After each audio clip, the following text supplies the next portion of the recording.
you've got a lot of experience and you're advising a lot of founders, a lot of early stage companies, and then there's a lot of practitioners in the audience.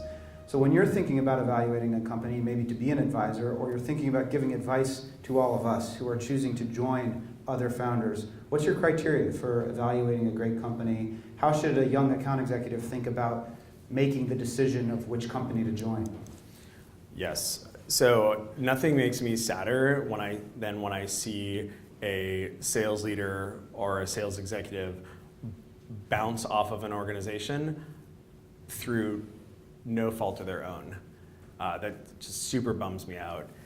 And I think that oftentimes the reason why that happens is because they don't necessarily know how to evaluate that organization. Like they may read about it in TechCrunch or whatever, and say like, oh, well, it must be like they're invested in by XYZ and they're being covered by XYZ, so they must be great. So I think that,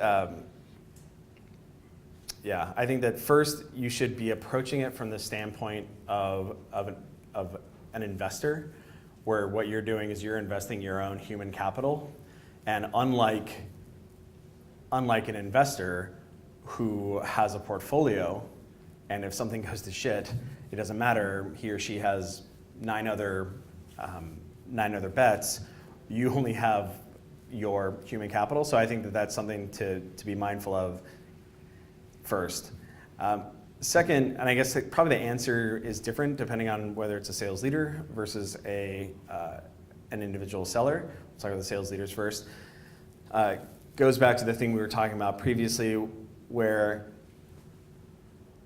I hate it when founders expect sales leadership, or when VCs somehow make founders think that like it's the responsibility of the sales leader to figure out their go-to-market. And so if you're approaching an organization, you need to pressure test that to evaluate whether or not they've been able to sell the thing in question, and not just do it on a one-off, and not just like sell it to a bunch of their accelerator mates, but actually sell it to people who like aren't related to them or haven't been an accelerator with them, and actually have the pain that the product is ostensibly resolving, and that they've done that, a dozen or 24 times. If that hasn't happened yet, that's just recognize that you're going in a very risky situation. So that's the first thing.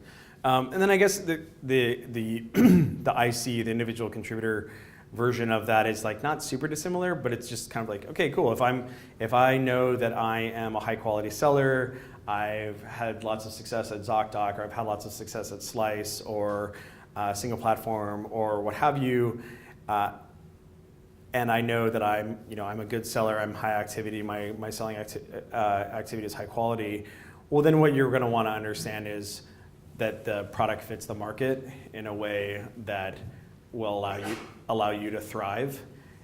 Is there a way or a framework you have for determining that? I think it's just like when I hire account executives, I sell them and I'm like, look, here's all our AEs and here's their attainment, right?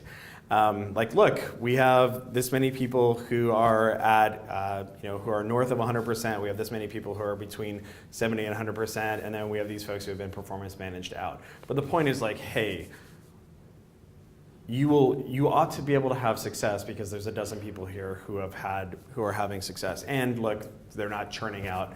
Another thing to look for is LinkedIn has a very, very helpful former company feature. So you can look to see how many account executives have churned out of an organization. It's a pretty helpful way of like back checking that. That is really helpful.